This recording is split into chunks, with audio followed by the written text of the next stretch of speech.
Estos nuevos hallazgos arrojan una luz aún más brillante sobre nuestro pasado. No fue un sermón, no fue una profecía, fue un susurro enterrado durante 2000 años. Eso es lo que sorprendió tanto a los científicos como a los eruditos espirituales cuando una carta sellada con cera escrita en arameo surgió de una cueva en el norte de Israel. Lo que contenía no era fuego y azufre, sino algo mucho más peligroso, una humanidad tranquila. Y cuando la experiencia de Joe Rogan retomó la historia, lo que siguió fue uno de los momentos más inesperadamente emotivos en la historia del podcast. ¿Podría ser esto realmente un mensaje de Jesús?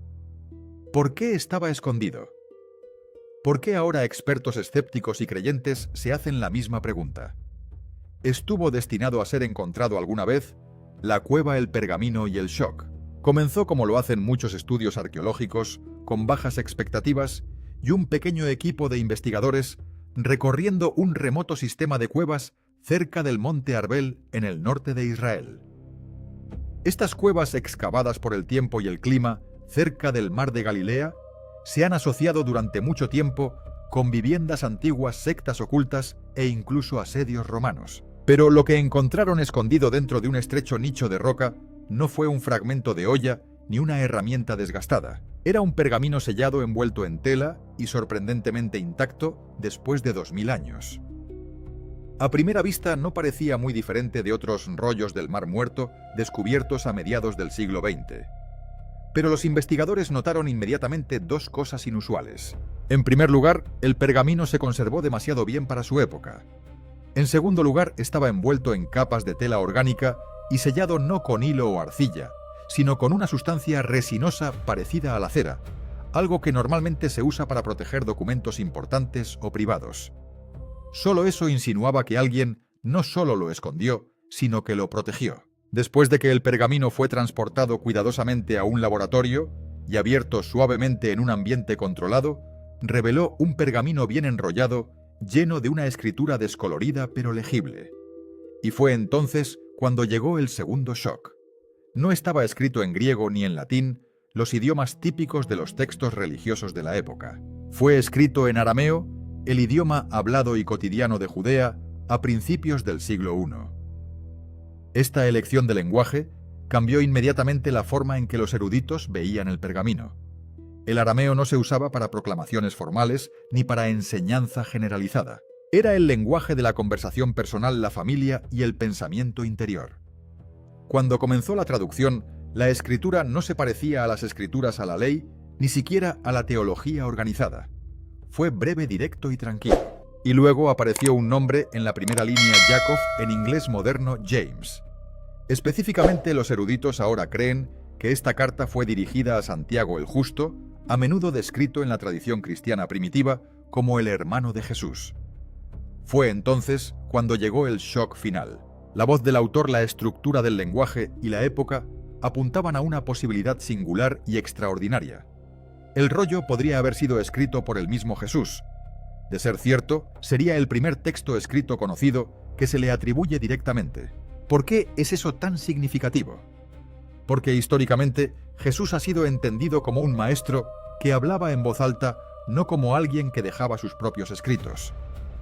Los evangelios fueron escritos por sus seguidores, Mateo, Marcos, Lucas y Juan, a menudo años después de que ocurrieran los acontecimientos. El propio Jesús, según la tradición de la Iglesia, no escribió nada. Pero esta carta lo cambia todo, o al menos desafía todo lo que creíamos saber. El documento no tenía una apariencia dramática ni una extensión grandiosa. Pero mientras los expertos analizaban las palabras, destacaron su tono personal, su fraseo íntimo y su honestidad emocional. No hubo grandes declaraciones, ni milagros, ni sermones. En cambio, parecía un hombre desahogándose silenciosamente con alguien en quien confiaba completamente. Incluso antes de que su contenido se hiciera público, los estudiosos involucrados en la traducción quedaron atónitos. Según se informa, uno de ellos dijo: «Esto no es una escritura, es una confesión». Las implicaciones fueron enormes, no solo históricas o religiosas, sino también emocionales. Porque si Jesús alguna vez escribió una carta, podría ser esta. Y de alguna manera había sobrevivido 2000 años sin que nadie lo supiera.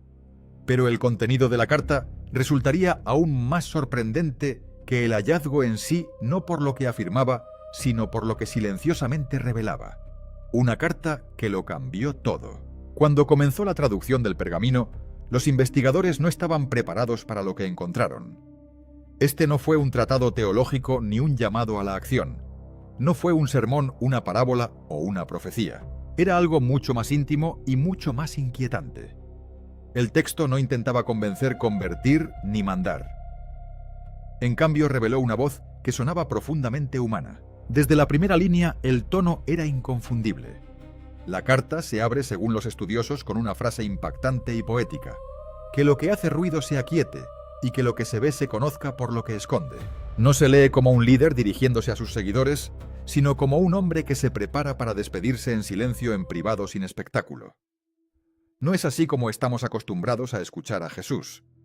La Biblia lo presenta como un hombre de acción que realiza milagros, imparte apasionadas enseñanzas a multitudes, confronta autoridades religiosas y desafía imperios. Pero esta carta no tiene nada de eso. No se mencionan milagros, ni se presagia ninguna crucifixión, ni se predice ninguna resurrección. En cambio, vemos algo inesperado: Jesús cargado por el peso de su propia verdad. El fraseo es sencillo y emocionalmente crudo. Le escribe a Santiago no como un líder que le escribe a un discípulo, sino como un hermano que le escribe a otro hermano. No le pide a James que predique ni que continúe una misión. Simplemente parece querer que lo entienda. Una de las líneas más citadas de la carta hasta el momento dice: la verdad debe ser llevada, y no todas las manos están hechas para su peso. No hay arrogancia aquí ni autoridad divina que declare juicio, solo una silenciosa tristeza, porque el mensaje que llevó podría ser demasiado para que otros lo retengan verdaderamente.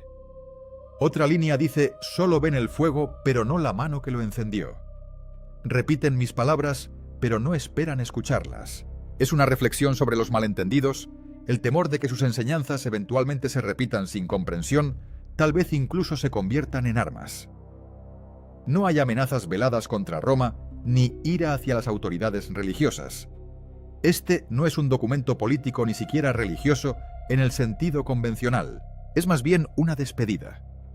Se hace referencia a James, no solo como mi hermano, sino como mi hermano en alma y sangre. Ese nivel de intimidad es poco común en los textos religiosos antiguos, y reformula por completo la idea de Jesús no como una figura de autoridad, sino como alguien que se acerca casi ansiosamente para compartir una última parte de sí mismo. Quizás el tema más cautivador a lo largo de la carta es la idea repetida de que la verdad no es algo que se debe predicar, sino algo que se debe vivir. No hay instrucciones sobre rituales o reglas. En cambio, el tono sugiere que Jesús creía que el corazón de la fe no se encuentra en la doctrina, sino en cómo uno la lleva adelante silenciosamente. Incluso el perdón adquiere una nueva forma en este pergamino. No se centra en el pecado o la culpa, sino en la mala interpretación y el anhelo. Un pasaje dice: perdonad a los que usan mi nombre. Demasiado rápido no son ladrones, tienen hambre. Esa línea simple y suave podría ser una de las cosas más radicalmente compasivas que jamás se le hayan atribuido. Este no era un mensaje para las masas, no estaba destinado a las multitudes que lo seguían, era algo más pequeño, algo sagrado. Y eso es lo que realmente cambia todo, porque por primera vez puede que no estemos viendo a Jesús el Maestro o a Jesús el Salvador, podemos estar escuchando a Jesús, el hombre escondido, a propósito o simplemente olvidado. El descubrimiento del pergamino planteó preguntas mucho más allá de su autoría. Mientras los eruditos debatían si Jesús realmente escribió la carta, una pregunta igualmente inquietante persistía en el fondo. ¿Por qué se escondió esta carta y por qué con tanto cuidado? Este no era el típico entierro de documentos antiguos.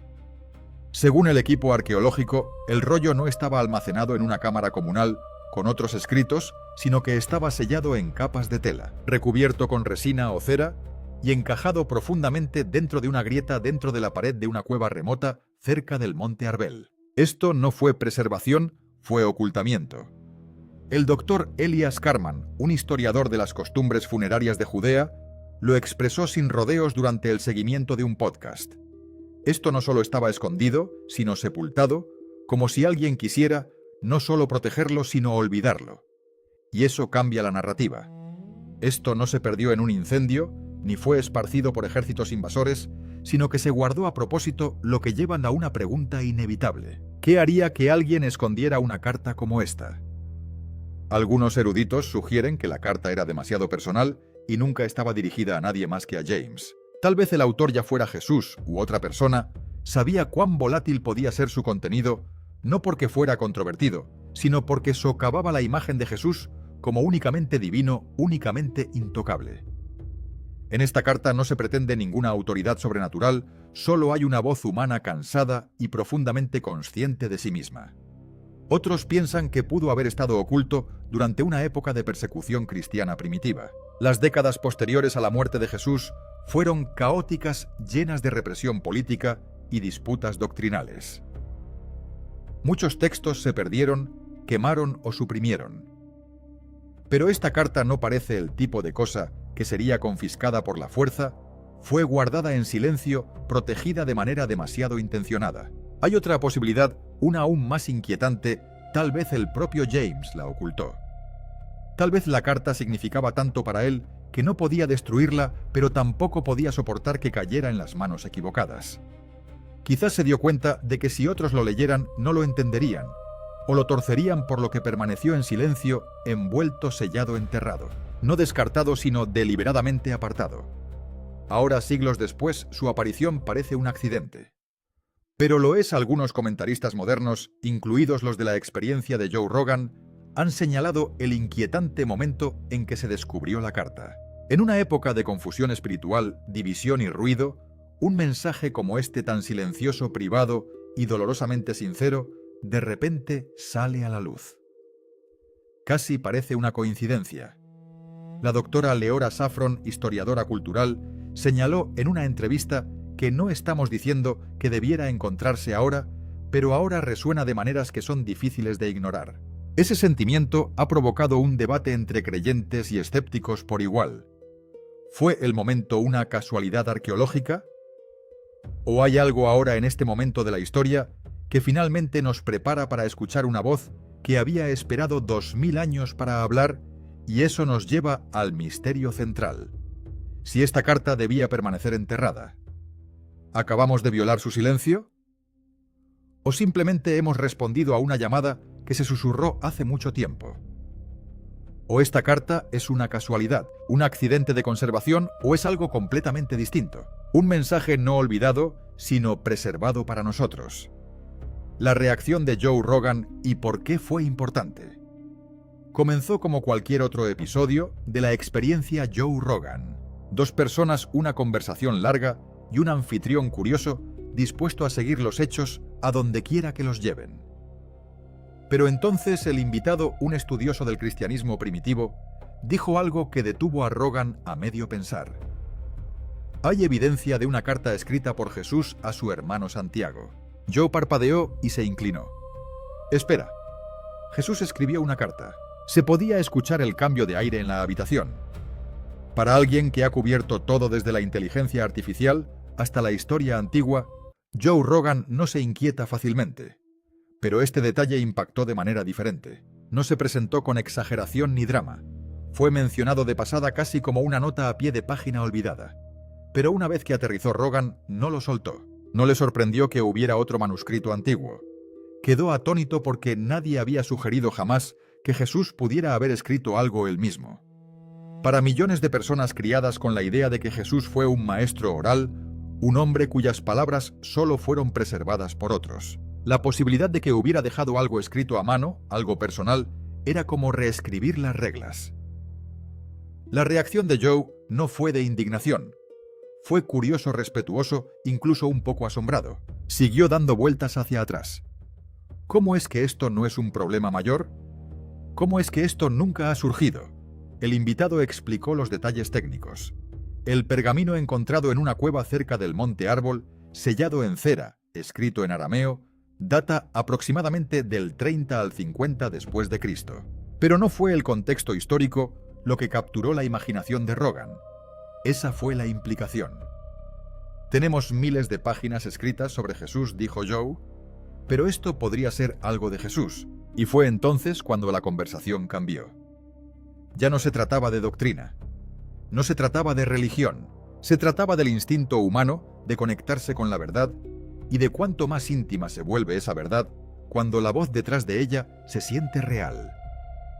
Lo que resonó en Rogan y más tarde en millones de oyentes no fue solo el descubrimiento, sino el tono de la carta. El hecho de que no predicó, predijo ni instruyó. En cambio, reflexionó. Me dolía. Y se sintió, como dijo Rogan, como leer el diario de alguien. Lo comparó con abrir un cuaderno sellado que alguien debía mantener en privado. No estás leyendo una doctrina, dijo. Estás leyendo un momento. Una voz que no se amplifica a través de las iglesias o la política. Los textos bíblicos de casi 2000 años de antigüedad nos brindaron una visión poco común de la historia del judaísmo, pero susurrado a través del tiempo, intacto durante 2000 años. La conversación pronto giró hacia otros textos antiguos, el Evangelio de Tomás, el Evangelio de María, escritos que fueron descubiertos siglos después, pero excluidos del canon oficial. Joe no afirmó conspiración, no sugirió encubrimientos, pero preguntó con verdadero peso en su voz. ¿Qué más se perdió? Y ahí es donde Rogan hizo lo que mejor sabe hacer. Hizo que el misterio pareciera accesible. Esto no fue solo un hallazgo de investigadores en archivos polvorientos. Esto fue algo que podría cambiar tu comprensión de la historia, la identidad e incluso las creencias. Sin sensacionalismo, ofreció algo más poderoso. Permiso para preguntarse.